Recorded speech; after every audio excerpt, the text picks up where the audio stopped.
What's up, everybody? Welcome to the Play Legit podcast.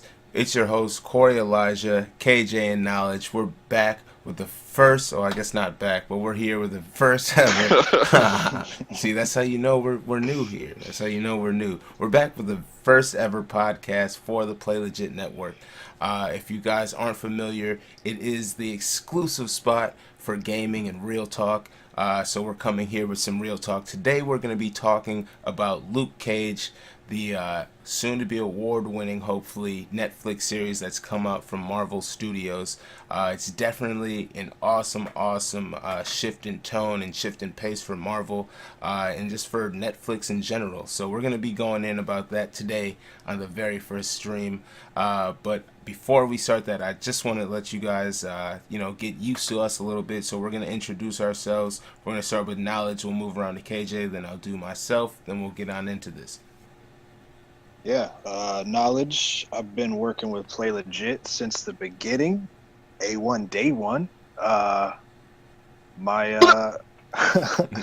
Grew up with KJ, so we got this thing started because we knew we needed to bring the word to the people on the gaming world.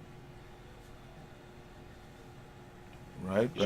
Yes, man. I'm KJ, CEO, founder, and of PlayLegit.net, gaming and real talk. We said that already, but I just gotta say it again because I'm programmed to say that. But we ain't going nowhere. We're gonna keep reviewing games, keep bringing the games, keep bringing the entertainment. We're gonna talk about it. Oh yeah, and I'm Koerri Elijah, new guy on the scene here. Definitely excited to start, working with the guys here on Play Legit with the podcast and other reviews and other cool stuff that I'll be helping to contribute. I'm just, like I said, I'm excited to be a member of the team. New guy, we're working things out, just trying to see how this podcast and everything goes. But I'm excited to get into this Luke Cage. I mean, right now it's probably one of my favorite shows. I've gone through it twice. We see the comic. KJ got the comic up right there. It's the story of a guy, that just really wants to be left alone in his past. He was kind of double-crossed, I guess you could say. But we're going to get into that here live on the Play Legit podcast. Before we get into any more of this, though, I do want to let you guys know it is going to be a spoiler podcast. So if you haven't seen Luke Cage, pause this right now, go watch it, binge through 13 episodes in 2 or 3 days if you can. Come back. Let us know how you feel. Come right back here. Let us know if you ate or not. Come right back here. Right back and hit Don't play. go nowhere else. Nowhere else. And come back and then get into this with us. It's going to be a great discussion. We're going to run through a bunch of stuff here, so enjoy yourselves, guys. So starting off, let's get into Luke. How do you guys feel about Luke, portrayed by Michael Coulter? How do you think he did as an actor? How do you think Luke Cage did as a new name to a lot of people? I think I was very happy. Yeah, Michael Coulter kind of knocks it out of the park. He brought like a refreshing take on Luke Cage because as far as comic books go, he had a very different backstory, but Marvel kind of gave Michael Coulter the ability to put his own spin on Luke Cage and kind of make the character his own. I think he knocked it out of the park. I mean, I honestly didn't have any complaints about what he did as Luke Cage. Honestly, I watch Agents of S.H.I.E.L.D. and there's this guy, the character Mac on Agents of S.H.I.E.L.D. who reminds me a lot of Luke Cage. Like, I thought like he might have been Luke Cage, the actor. But no, after I've been watching this longer, I can see why they chose Mike Coulter at the end of the day. He really, I mean, he has, and when it's time to be serious, he's got you. When it's time for the action, he does well in the action scenes. I mean, it's hard to find really big fellas who can act. Right. You know what I'm saying? Michael Clark Duncan, last person I can think of offhand, just killing it like that. Right. What can I say? Yeah, and he's gone now. So I mean, we really had no one left. And it's cool to see a guy that has almost little to no name. People would say. I mean, this was the first thing I've really seen Michael Coulter in. But really come in, step up, and hold it down. And from just doing some research on him, he is a classically trained actor. So he went to college for acting, graduated, and got a degree in acting. Like a lot of people, who does that? Most people. When you think of people in Hollywood, you think of people like picking up and just moving to LA and just trying to be an actor, not actually studying the craft. And it definitely shows in his performance, in my opinion. Yeah. I mean, like KJ said, he's 6'6" or 6'7" in real life, and it's really hard to find people who look like superheroes to portray a superhero. Right. Like Chris Hemsworth as Thor is a big dude, but he's not like enormously tall compared to everybody else. Michael Coulter is 6'6", a big guy, and he can act. So It's like NBA right there. Right, yeah. Yeah, he played the character perfectly. Yeah, and I just liked the character in general too, the way he portrayed him, and the way his connection with everyone. It just seemed like it was genuine. He was genuinely Luke Cage. It wasn't, oh, this is some guy that's trying to pretend to be Luke Cage. For people that aren't familiar with Luke Cage, they definitely can see him as Luke Cage forever. And people that have grown up, reading the comics or whatnot, can actually, say, hey, that guy's Luke Cage, and I don't have a problem with it, when I personally would have thought someone else could have been a better Luke. Yeah. I mean, it was kind of a thing, because I've read Luke Cage comic books for a while, and I think they kind of made a new character for Luke Cage, where people who didn't read the comic books could still find someone to like and someone to get behind. And even they went back and forth and showed little hints to the comic book, so they kept it true in some of that nature as well. But the backstory that they made in the show was very different, but it was also something that you could get behind and understand, especially with betrayal by Stryker and him going to prison and all that kind of stuff. So it was like they made the perfect little split between the comic book story and making their own little twist on it. And I think it worked out fine. Yeah. Yeah, definitely. And just the entire tone, just how everything about the entire storyline, and the setting of the show, it just, for the times, it just seemed to be perfect. The entire backstory is just perfect with the times. The struggles, the trials and tribulations that a lot of the characters go through, or it's just, it parallels the world that we live in. So it's almost like you're not watching a show. It's almost like you're watching a home video from someone that just lives in a different part of town or something that happens to have sometimes it felt, when I was watching it, a lot of times it just felt real. Like sometimes I forgot I was watching a Marvel, just because of how genuine everything felt.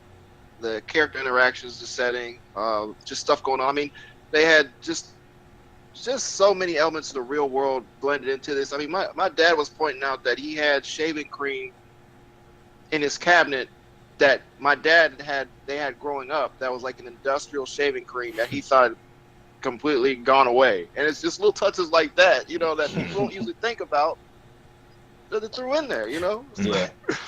I would definitely say it was crazy, because I felt like if I had traveled to Harlem while I was watching, like if I watched an episode and then went to Harlem, I would expect to see or hear about Luke Cage doing this stuff, because they made it such a real world experience they tackled some tough topics that are going on in today's world. So it was almost like they were filming this as things were going on in the world, and it was just like, okay, well, I'm gonna go to Harlem and see Luke Cage on the street somewhere because Throwing somebody. Right, yeah. Like, I fully expected to do that. It was crazy. Yeah, and it was it's masterful how they they combined the worlds. And hats off to Marvel for actually taking it in that direction. They could have kept it popcorn, but with these Netflix series, they've definitely been trying to take it that extra mile. Since I understand them having the leniency to kind of do it that way. You get your money from Netflix regardless. So you can try things out. If they don't succeed, then you just don't do it again, But it's been working, and this time they definitely knocked it out of the park. Yeah. I was gonna say too. Another thing that really brought me in was the way characters would react to seeing Luke Cage in action. To me, would be real life. Like when he was fighting in the villain Diamondback at the end, how he was fighting in the crowd and people were commenting, "Hey man, he was talking about your mama. You gonna let him do you like that?" Right. Stuff,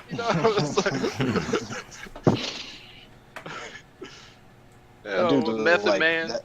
that dude looked like Bishop Don Magic Wand. I was like, what?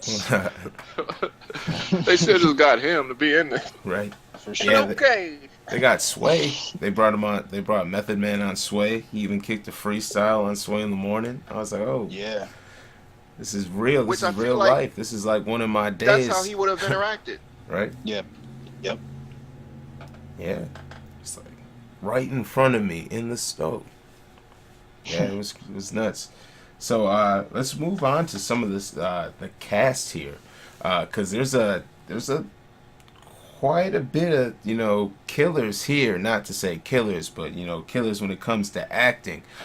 Some lesser known, some more known, but everyone did a phenomenal job. So there's the girl that played Misty, Simone Missick. What do you guys think about her? Killed it. Squashed it. Moshed it. Absolutely killed it. So good. Yeah. So from the beginning, did you know up front, Knowledge, I know you're familiar with the comic books, so did you know up front that she was going to be Misty? I'm not sure if you did a little research before you went in with it, or did you just think maybe that might just be someone that's, going to go on the list, or...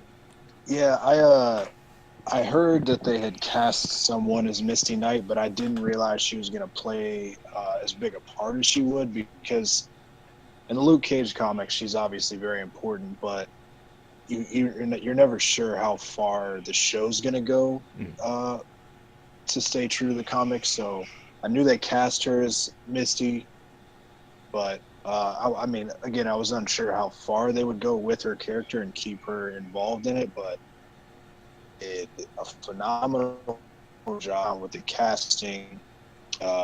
Each supporting character, it felt like they gave so much into the show, and Misty Knight was a huge part in it. And honestly, I would not be surprised to see Misty Knight get her own show eventually. She could do it. She's the only... Yeah, that's how good it was. She was the only real cop. I mean, at the end of the day, the only real one.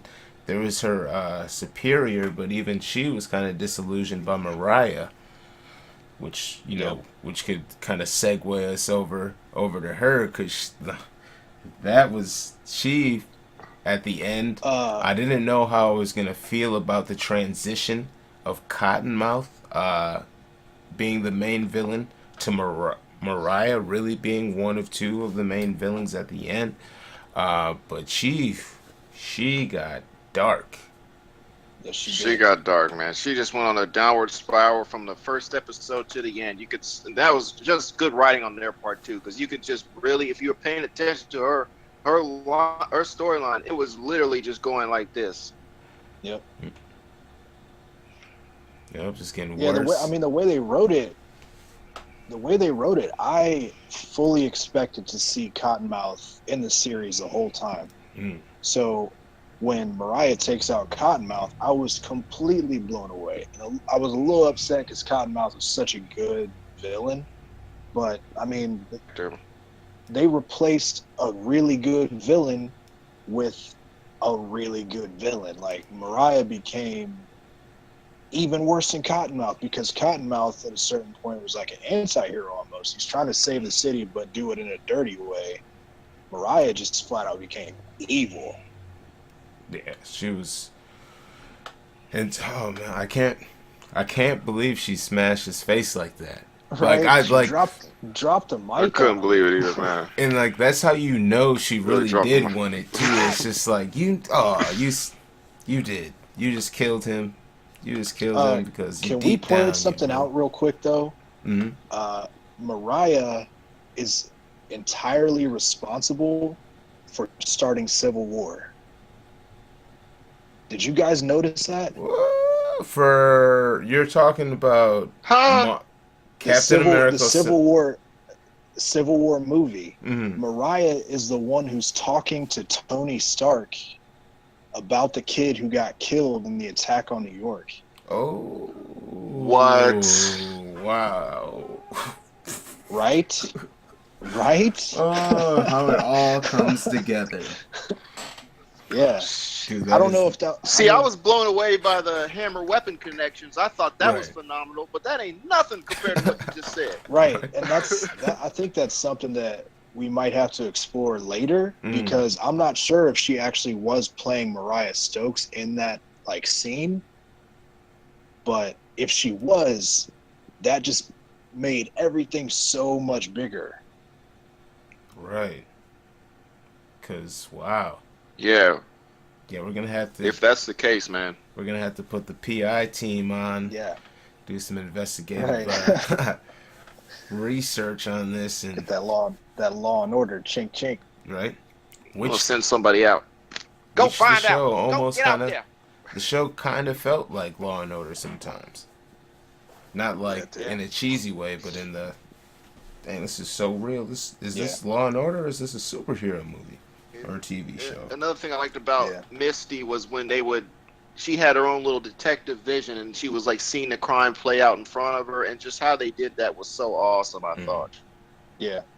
They didn't like make it overt that was her superpower. It was almost like this is a subtle thing that she can do, but in the comic books, Misty Knight is able to break down crime scenes in her head. Which is why at a certain point Misty Knight stops becoming a cop because she knows what happened, but she can't prove it because only she can see it in her head. So she has like this ultra photographic, not even memory, but that is a superpower. Because how do you do that? Like literally, her mind is breaking that, re-engineering a scenario. Almost like, I'm not sure if you guys have seen any clips from the Batman Arkham VR or whatever, but there's a clip in there where they reverse. I have. Yeah, they reverse engineer a scene from Nightwing's death. Sorry to spoil that. Sorry. But, come on. No. My bad. Spoiler alert, man. Spoiler show. I don't know if you guys are going to get a PlayStation VR or not.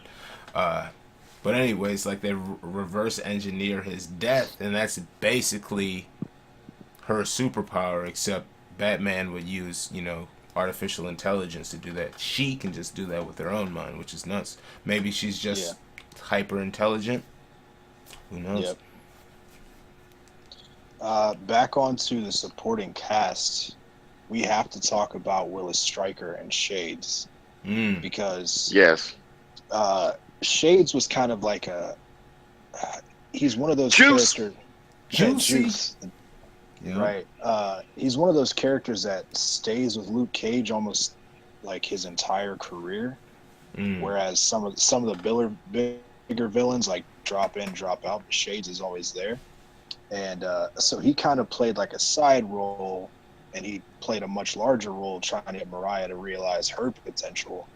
But then Stryker comes in, aka Diamondback, and that dude he represented everything good about blaxploitation films and the villains of blaxploitation films. And some people may not like Yeah, that, but it was amazing to me. Mm-hmm. that's what people didn't get. People like saying like he's cheesy or this and that, or that was the point. Like that was, and I don't even know if it was cheesy. I think it's just more in line of what you just said earlier, man. Because I have seen so many blaxploitation movies, and this man right here is that. Like that was the culture. Like people would actually talk like that in real life. Like would rhyme consistently to be extra cool. Like it's just I have relatives that still do that, so I know. it's just you know He called Damon Boone Diet Obama. That killed me so. I laughed so much. I was crying when that happened. I was crying.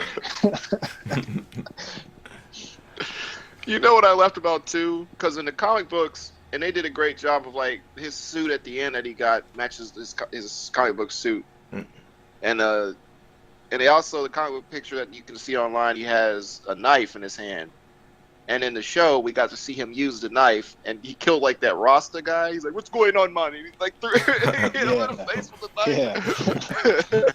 Yeah, that was like one of my favorite parts. Is they made a different backstory and a different story for Luke Cage and Willis Stryker and all that, but they still made those subtle drops to the comic books, like Luke Cage with the Power Man bands, and Pops called him Power Man. Willis Stryker with his suit at the end.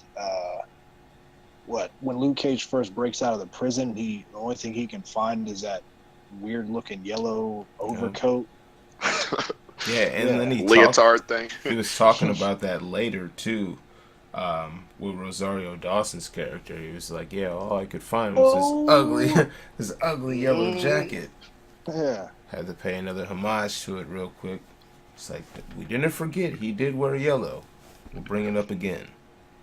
Man, can we talk about Rosario holding it down across any day of the week, brother? Any day. She's holding it down across all 3 Marvel characters' seasons, and she is doing a great job. She's obviously going to be the glue that brings them all together. Mm-hmm. Hey, she is the key. She is the key. Yeah, but she's doing a great job. She's obviously a great actress, but she's doing a great job in these shows. Yeah. Claire Temple, the glue to bring the Defenders together. The night nurse. Yeah, and she does keep on bringing up to Luke too. She's like, I know a really good lawyer. If you need a lawyer, I do know a really good lawyer. There was at some point I was like, we hear you. We got you. we got you. Yeah. You know Matt Murdock. We got you. I wonder who she's talking about. It'd be worse if she was like, I know a really good blind lawyer. Right. He sees fire. I think he's good. Anybody that can see fire must be a good lawyer. Yeah. So I wonder who that is. Frank Castle. Yeah, so right. since we're talking about glue that's gonna hold these characters together, bring them together, we gotta start talking about Defenders. Oh yes, the Defenders. How do you guys think it's gonna go down? Do you think it's gonna be Claire that brings them together? What scenario do you think it's gonna take to actually have them team up? Because Luke doesn't really want to be a superhero. Like, he wants to help. Now he's he's dealing with his own personal issues. Do you think there's any way he can get talked into actually joining a team? And then Daredevil, I think he might be the most open to it. Jessica Jones is really, she's being Jessica Jones. I'll leave it at that. So it'll be interesting to see how they get her to join, because she is just not a happy person. So. Then we still have Iron Fist. Maybe it's Iron Fist that might help tie it together. What do you guys think? I think it's Claire and Iron Fist probably, and then and then Luke Cage, and then I could be wrong. Yeah, obviously I think Claire's going to play a huge part in it, but I also think they're gonna delve a little deeper into the Defenders and maybe Heroes for Hire once Iron Fist drops, because they have to set up some kind of bad guy uh, really soon to get all of them to need to team up, because right now they're kind of handling their own problems within their own cities. So they're going to have to do something within Iron Fist to make a larger problem where they need to team up. What if Wilson Fisk gets all the villains together? Maybe he rounds them all up. He always finds a way to do that. That could be the first couple episodes of Defenders, like Wilson Fisk doing his little cat and mouse game, trying to get people to play their parts, and then everybody else has to team up to go against him. That could be it. So would you guys be upset if it was aliens? If it was aliens that made them team up? We've seen it already. That's the only issue I'd have. Yeah, I don't know if I would be upset, but at the same time, I feel like the Defenders themselves, and I apologize. I'm going to keep bringing up the comic books, but the Defenders themselves, as far as comic book goes, they handle the street level problems. They don't handle the galactic and the galactic threat problems that come along. So I think it's going to be something like Wilson Fisk getting a bunch of villains together, whether it be Diamondback or Mariah and so. I don't even know. I mean, honestly, It might be all of them. yeah, it could be a thing where they all team up against the Punisher, because he just seemed like he turns into a serial killer for a while. And they could just try to bring him to a stop. Because obviously Daredevil has a problem the way he does things. Right. I can't imagine Luke Cage would be okay with him killing people. Right. And so, I mean, it very well could be a setup for the Punisher being that that stereotypical anti-hero where he's constantly battling good and evil. At least for a little bit. Right. They're scheduled to have 8 episodes of this, is what they said. Yeah. Of Defenders? Okay, yeah. Yeah, 8 episodes. So it's gonna Punisher's be. dropping? So it's gonna be. They are. Oh, what's up? So 8 episodes. I'm just trying to think of a plot they could stretch over 8 episodes, because I mean that's not that long, but it's not that short. I mean, Stranger Things was 8 episodes, so I mean that is kind of almost like a perfect amount depending on what the plot is gonna be. My whole thing is just I'm kind of looking at where it's falling on the timeline too.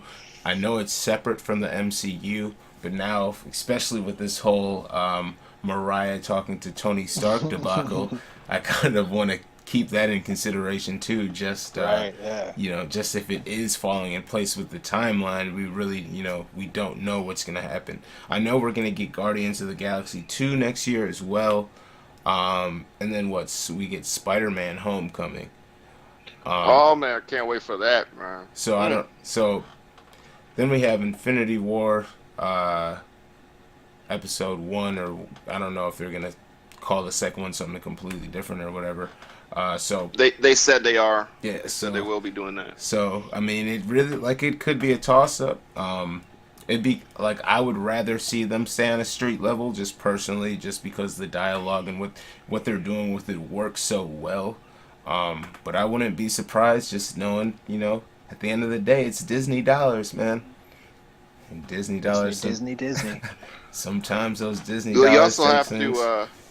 to a different direction. You have to think into account also is the TV money that they're allowed. So they're not going to be able to go crazy, like the movies either. So I think probably the street level is the answer, if you had to ask me. Yeah. I mean, we might see like a little cameo from somebody like we might see Bruce Banner but not see the Hulk. Or we might see Tony Stark but not see Iron Man. We could see a cameo like that, but I think it's going to be mostly street level stuff. And honestly, I wouldn't be surprised to see Spider-Man pop up at some point, because Wilson Fisk is one of his biggest enemies to go against. So, I mean, it could be a little small Spider-Man cameo or something like that. That'd be kind of sick. I'd be happy with that. So that takes care of pretty much the entire cast. You know, the main characters we touched on, defenders. So I think that pretty much wraps it up, guys. So you guys have any other comments or anything else you wanted to touch on about Luke Cage or anything in this Marvel Netflix universe? If you haven't seen, I just want to say, yeah, go ahead, KJ. Tell him. Say, man, I just want to thank Marvel and Netflix for making this happen. Y'all have brought a black hero, black superhero, not dark, not out there killing people. He's positive. He's spreading a good message. He's doing good things in the community. Everybody loves him. That's a great role model to have for kids. It's great that the kids have something to cling on to like that. And he's awesome for us older folks, too. I just wanted to say, too, I really love the soundtrack. And I just can't say enough about the soundtrack. That intro, I watch that intro every single time. Talk about the xylophone. So dope. KJ, talk about the xylophone, man. Ah! I'm not gonna let you let the xylophone just skeet out of here like that, man. I mean, on a journey, man. That music is incredible. Yeah, it definitely gives the feels. All of the different musical acts that came through. They even had Jadena doing a cappella, talking about the screets. It was crazy. It was crazy. I mean, altogether, it was almost like a Quentin Tarantino movie that was musically produced by the RZA. Like that. That's the type of level that this music was on. Because Kill Bill had an amazing soundtrack, and people keep making comparisons between this series to Kill Bill because the soundtrack was phenomenal. Like where Jackie Brown also. Yeah. Oh, man, Jackie Brown. Yeah, but I mean, they went old school, they went new school. They hit all the bases with the music. Yeah. I would say, on the same lines as KJ, keep up the good work, Marvel and Netflix. They keep making these great series and giving these comic book characters that don't get enough shine, they're giving them the shine they deserve. I can't wait to see what they have in store for Punisher. I can't wait to see what they're going to come out with next. If you are listening to this podcast and you haven't seen Luke Cage, I'm glad you listened to it, but at the same time, you need to get in front of your TV and watch it all the way through. I did it in 2 days. So it's feasible, but I gotta say, like, what they're doing is amazing. They hit some tough topics that are going on in America right now with Luke Cage, and hats off to them for going there. I mean, it's tough to tackle those type of topics, but I mean, they did a great job with it, and I couldn't be happier. Yeah. And can we also give them a shout out for the barbershop scene? Because nothing gets more, black exploitation or even black culture than the barbershop conversations. As soon as they came in talking about the Knicks, I was like, it's about to be like that.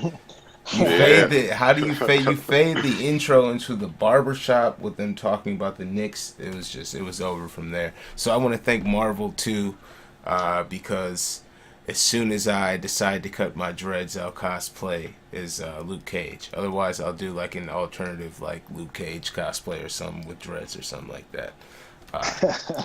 Earth 2 Luke Cage, man. Luke Cage, man.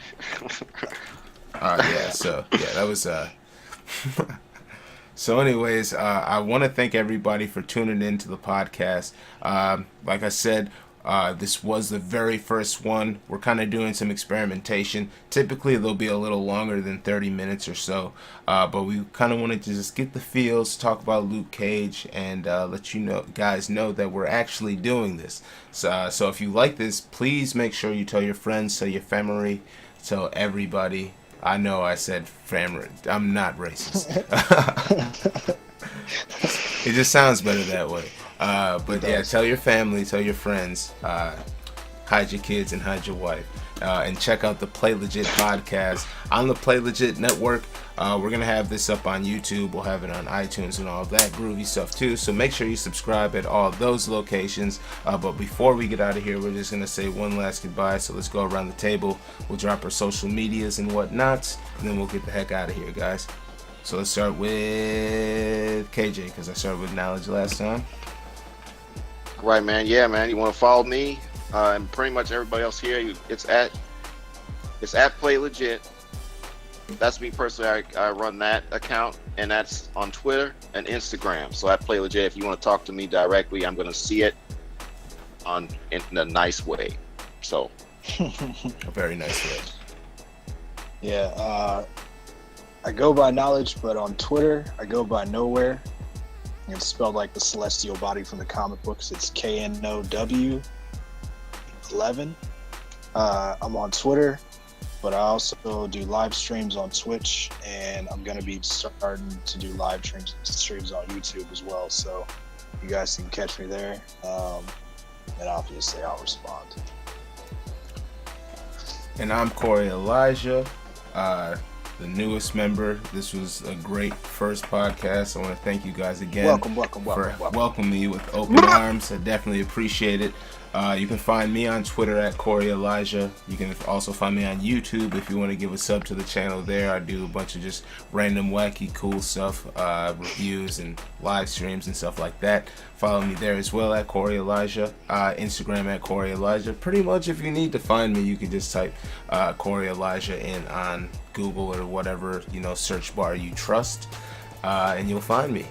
So again, this has been the Play Legit podcast. Episode 1, Luke Cage edition. We appreciate everybody stopping by, listening to us rant and, have a good time and laugh and not bicker, because friends don't bicker. I guess they do from time to time.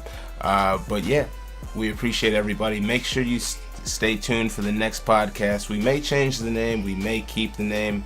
As of for right now, we're just going to be the Play Legit podcast, but we may think of cool stuff. So if you think of a cool podcast name, you just hit one of us up on our social media sites. Probably easiest to just hit up KJ at Play Legit, because then you could be like, Play Legit. We came up with cool Play Legit podcast names or whatever. We'll go through it. We'll vote on it. And if you are the grand prize winner who's podcast name gets selected, then you can tell people that you picked our podcast name. So anyways, guys, thanks so much for listening to the podcast. We'll be back next week or sometime soon with another great show for you. We don't know what it is, so that's why you have to follow us. You'll get updates and all of that cool stuff. But until then, you have a great night and sweet Christmas. Sweet Christmas. Peace. His was smoother than mine.